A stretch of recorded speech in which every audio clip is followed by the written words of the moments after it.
अस्सलाम वालेकुम, welcome back. आज मैं आप लोगों को कुछ और टेंसेस पढ़ाऊंगे। So don't forget to like share subscribe to my channel. Let's get started. तो मैंने अपनी प्रीवियस वीडियो में आप लोगों को सिंपल टेंसेस पढ़ाए थे, प्रेजेंट सिंपल, फ्यूचर सिंपल और पास्ट सिंपल। तो ये सब मैं आपको पढ़ा चुकी हूँ। अगर आप लोगों ने इनकी डिटेलिंग देखनी है तो आप मेरी प्रीवियस वीडियो देखिए। तो आज मैं आप लोगों को सबसे पहले प्रेजेंट कंटिन्यूस पढ़ाऊँगी। It's use to describe actions going right now और आर इन द प्रोसेस। तो गाइस, ये पढ़ाने से पहले मैं आप लोगों को एक बात फिर बताना चाहती हूँ कि जो कुछ भी मैं आप लोगों को पढ़ा रही हूँ इसके अंदर कोई मिस्टेक हो सकती है, तो आप उसके करेक्शन ज़रूर कर लीजिएगा। किसी बड़े या सीनियर से ज़रूर चेक करवा लीजिएगा। ये मैंने अभी रिसेंटली अपने टीचर से समझा है, क्योंकि ये समझ नहीं आता तो इसके अंदर अभी भी गलती के चांसेस हैं। ज़रूरी नहीं है कि मिस्टेक हो, लेकिन आप फिर भी सीनियर या बड़े से ज़रूर चेक करवा लीजिएगा। तो प्रेजेंट कंटिन्यूस बेसिकली वो टेंस होता है जो हम अभी कर रहे हैं। ये वो चीज़ होती है जो हम किसी को बता रहे हैं कि हम अभी ये कर रहे हैं। इससे अभी मैं आप लोगों को पढ़ा रही हूँ। तो अगर आप उर्दू में ट्रांसलेट करें तो रहा करके जो है ना ये सेंटेंस बनेगा। तो इसको हम कैसे लिखते हैं? इसको तो सब्जेक्ट वो होता है जो काम कर रहा है, यानी जो वर्ब कर रहा है, और हेल्पिंग वर्ब इसके अंदर होता है एम, इज और आर। तो ये हमारे हेल्पिंग वर्ब होता है। और वर्ब हमें वर्ब फर्स्ट फॉर्म पे इस्तेमाल करनी है, आईएनजी लगाना है। और ऑब्जेक्ट ज़रूरी नहीं है, सिंपल ये basic structure of a sentence है। तो आई के साथ हमें एम लगाना होता है। आई ऐसा वर्ड नाउन है जिसके साथ हम एम लगाते हैं। और फिर उसके बाद प्ले, हमें प्लेइंग क्रिकेट करना है। तो प्ले के बाद प्ले का फर्स्ट फॉर्म प्ले ही होता है, तो उसके साथ आईएनजी लगा देंगे, playing.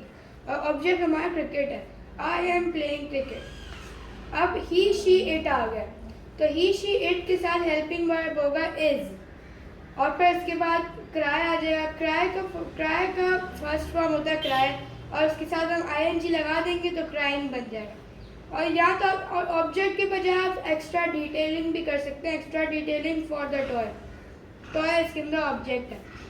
You, they, we. You वैसे तो क्या है, सिंगुलर है, लेकिन ये प्लूरल में कंसिडर किया जाता है। आर, अगर प्लूरल वर्ब है तो हमारे पास जो हेल्पिंग वर्ब होगा वो आर हो जाएगा। और वर्ब की हमें फर्स्ट फॉर्म इस्तेमाल करके आईएनजी लगाना है, तो इसलिए रीडिंग हो गया। द बुक ऑब्जेक्ट है। मैं आपको एक दफ़ा फिर बता देती हूँ कि प्रेजेंट कंटिन्यूस टेंस में क्या होता है। प्रेजेंट कंटिन्यूस टेंस एक ऐसा टेंस है जो बताया है कि हम अभी क्या कर रहे हैं, अभी क्या हो रहा है। अभी मैं आप लोगों को पढ़ा रही हूँ। I am making a video. So ये जो मैं अभी आप लोगों का I am making a video है, ये मेरा एक सेंटेंस है प्रेजेंट कंटिन्यूस का। Example, she is working on her project, यानी अभी कर रही है। The architect is building very tall buildings. The waiters are serving food to the people. अब हम आ जाते हैं पास्ट कंटिन्यूस में। Describe actions which were going on the past. Present continuous था जो अभी भी हो रहा है। पास्ट कंटिन्यूस होता है जो पहले हो रहे थे, पास्ट में हो रहे थे। एग्जाम्पल के तौर पर, the teacher was grading the exam, the cricket team was playing in the field. इसका क्या स्ट्रक्चर है? सब्जेक्ट वो होता है जो वर्ब कर रहा है, और हेल्पिंग वर्ब इसके अंदर होता है वॉज और वर्ब। और इसके अंदर हमें वर्ब की फर्स्ट फॉर्म इस्तेमाल करके आईएनजी लगाना है और ऑब्जेक्ट जिसके ऊपर काम हो रहा है। तो अब ये जो है ना, आपको ये पॉइंट याद रखना है कि पास्ट कंटिन्यूस में आई भी हम कंसिडर करते हैं सिंगुलर में। पास्ट कंटिन्यूस में ये रूल है कि हम आई को कंसिडर करें सिंगुलर। तो फिर मैं भी आप लोगों को बताई थी कि आई वैसे तो प्लूरल सिंगुलर होता है, उसको हम प्लूरल कंसिडर करते हैं, ये रूल है। लेकिन पास्ट कंटिन्यूस में हमें आई को सिंगुलर में कंसिडर करना है, ये रूल है। आई, ही, शी, इट ये सिंगुलर है, तो इसलिए हम इसके साथ हेल्पिंग वर्ब वॉज लगाएंगे। फिर इसके बाद वर्ब के साथ आईएनजी, तो वॉचिंग आ जाएगा फर्स्ट फॉर्म, तो वॉचिंग आ जाएगा। फिर इसके बाद द टीवी हमारा ऑब्जेक्ट है। अब सब्जेक्ट दे, वी, यू ये प्लूरल है, तो इसलिए हम वर्ब लगा देंगे। वर्ब हमारा हेल्पिंग वर्ब हो गया। फिर फर्स्ट फॉर्म वर्ब आईएनजी के साथ ईटिंग, फिर इसके बाद ऑब्जेक्ट लंच। तो मैं आप लोगों को फिर से पास्ट कंटिन्यूस बता देती हूँ। पास्ट कंटिन्यूस वो होता है जो पास्ट में हो रहा था। जिस तरह मैं अभी आप लोगों को प्रेजेंट कंटिन्यूस बताया, वो अभी भी हो रहा है, अभी मैं आप लोगों को पढ़ा रही हूँ। तो अब पास्ट कंटिन्यूस में फॉर एग्जांपल मैंने सुबह नाश्ता किया था, तो मैं ये कहूँगी I have eaten my breakfast. इस तरह करके I was eating my breakfast. इस तरह करके मैं सेंटेंस बनाऊंगी, तो ये मेरा पास्ट कंटिन्यूस है। ये बता रहा है कि ये मैं कर चुकी हूँ, ये पहले हो रहा था थोड़े टाइम तक। ये बेसिकली वो टेंसेज है जो बताते हैं थोड़े टाइम तक कोई चीज़ अगर होती रहे तो वो हमारा कंटिन्यूस हो जाएगा। Future continuous describes actions that will be in process in the future. Future continuous means कि फ्यूचर में ये हो रहा होगा थोड़े टाइम तक। इसका क्या है? Subject plus helping verb plus first form of verb with ing plus object. तो सब्जेक्ट ही शी, इसके अंदर हमें हेल्पिंग वर्ब में कुछ नहीं करना। अब आप कोई भी आप सारे हेल्पिंग वर्ब्स को लेना, जैसे आप सिंगुलर हो या प्लूरल हो, आप कुछ भी लगा सकते हैं। या तो आप विल भी लगाएं या तो आप शैल भी लगाएं। शैल भी लगा सकते हैं आप, शैल बी को सिंगुलर के साथ भी लगा सकते हैं, प्लूरल के साथ भी लगा सकते हैं। और विल बी को आप सिंगुलर के साथ भी लगा सकते हैं और प्लूरल के साथ भी लगा सकते हैं। इसके ये 2 हेल्पिंग वर्ब है, कोई लिमिट नहीं है, कोई हमें सिंगुलर प्लूरल वर्ब नाउन अलग नहीं करना। वॉश, अब हमारा वर्ब ing के साथ वॉशिंग, और फिर इसके बाद object the dishes, he she will be washing the dishes.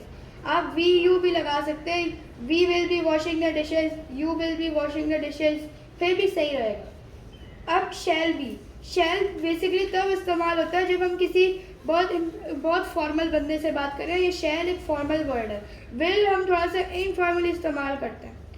तो वी और यू के साथ भी हम शैल भी लगा सकते हैं। We shall be cleaning the room, you shall be cleaning the room, he shall be cleaning the room, she shall be cleaning the room, it shall be cleaning the room, कोई limit नहीं है। They shall be cleaning the room, कुछ भी नहीं limit है। They will be repairing the broken glass, he shall be meeting me. तो अब मैं आप लोगों को पढ़ाऊंगी present perfect. Present perfect tense क्या होता है? Describes actions finished in the present. ये वो एक्शंस बताते हैं जो अभी फिनिश हुए हैं, ख़त्म हुए हैं।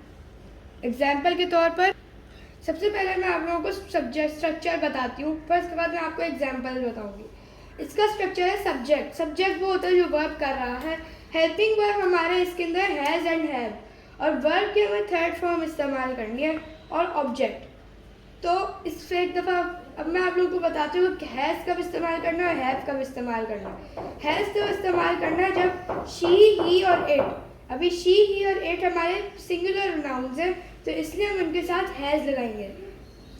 और फिर इसके बाद हमारा वर्ब गो है। वर्ब गो की थर्ड फॉर्म है गॉन। और फिर इसके बाद ऑब्जेक्ट टू लाहौर के ऊपर ये हो रहा है, क्योंकि इसके अंदर शी, ही, इट हमारा सब्जेक्ट है, और काम किसके ऊपर हो रहा है? लाहौर के ऊपर हो रहा है, क्योंकि लाहौर जा रहे हैं ना, तो इसलिए लाहौर हमारा ऑब्जेक्ट है। दे, वी, आई, यू। अब इसके अंदर ये दोनों हमारे plural verbs.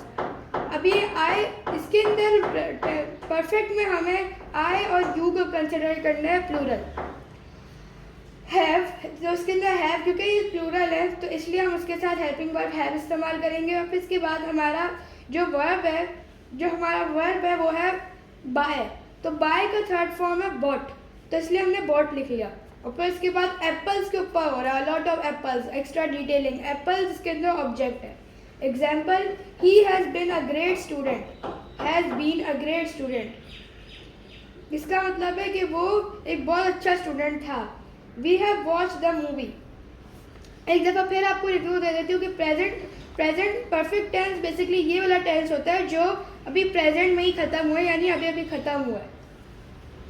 Past perfect tense क्या होता है? Describes actions finished in the past before another action.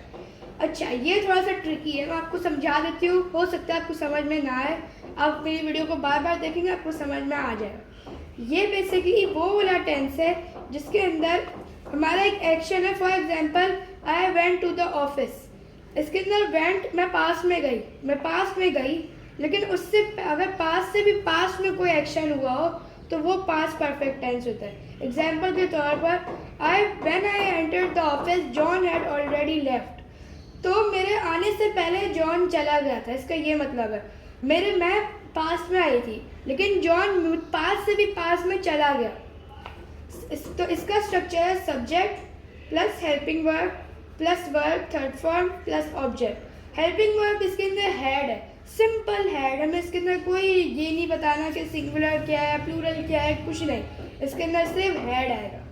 He, she, it, I, you, we, they सबके साथ हैड आएगा। और फिर वर्ब की थर्ड फॉर्म आ जाएगी और इसके बाद ऑब्जेक्ट आ जाएगा। तो इस तरह से he, she had drunk my milk, it, I had eaten my breakfast, you, we, they had written the letter. तो अब इसके बाद मैं आपको लोगों को थोड़े से एग्जांपल्स बता देती हूँ। He had completed his work before I arrived. They had sang a melodious song. तो अब मैं आप लोगों को एक दफ़ा फिर बता देती हूँ कि पास्ट परफेक्ट टेंस क्या होता है। पास्ट परफेक्ट टेंस बेसिकली ऐसा टेंस होता है जो बताता है कि पास्ट से भी पास्ट में एक एक्शन कंप्लीट हुआ, ये हमारा पास्ट परफेक्ट टेंस होता है। एग्जाम्पल के तौर पर मैं आपको फिर एक सेंटेंस वही वाला बताती हूँ। When I arrived in the office, Ali had already left. तो मेरे आने से पहले अली चला गया था। इसका ये मतलब है कि मैं तो पास में आई लेकिन अली पास से भी पास में चला गया। अब हम आ जाते हैं फ्यूचर परफेक्ट में। Describe actions which will be completed in the future. ये वो एक्शंस बताते हैं जो फ्यूचर तक हो जाएंगे, ये हम प्रोबेबिलिटी लगा रहे हैं। सब्जेक्ट हमारा वो होता है जो कर रहा है work, plus helping verb, plus verb, third form, plus object. तो हेल्पिंग वर्ब इसके अंदर हमारा है विल हैव और शैल हैव। कोई हमें नहीं बताना कि सिंगुलर क्या है, प्लूरल क्या है। विल हैव और शैल हैव हमारे मेन है। और फिर इसके बाद हमने वर्ब की थर्ड फॉर्म इस्तेमाल करनी है ईटन, और फिर इसके बाद फूड ऑब्जेक्ट है और इसके अंदर मैं ऑब्जेक्ट हूँ। तो I, you, we, they, shall have called me इसके अंदर ऑब्जेक्ट है क्योंकि मेरे ऊपर हो रहा है। He, she, it will have eaten her food. इस तरह करके हमें बनाना है। Example, we will have played football, I shall have packed my luggage. एक दफ़ा फिर आपको फ्यूचर परफेक्ट भी समझा देती हूँ। ये वो एक्शन हम प्रोबेबिलिटी लगा रहे हैं कि ये फ्यूचर तक कंप्लीट हो गए होंगे। तो गाइज़, मुझे उम्मीद है आप लोगों को ये समझ में आ गए होंगे टेंसेस। इंशाल्लाह मिलते हैं नेक्स्ट वीडियो में, तब तक के लिए अल्लाह हाफिज़।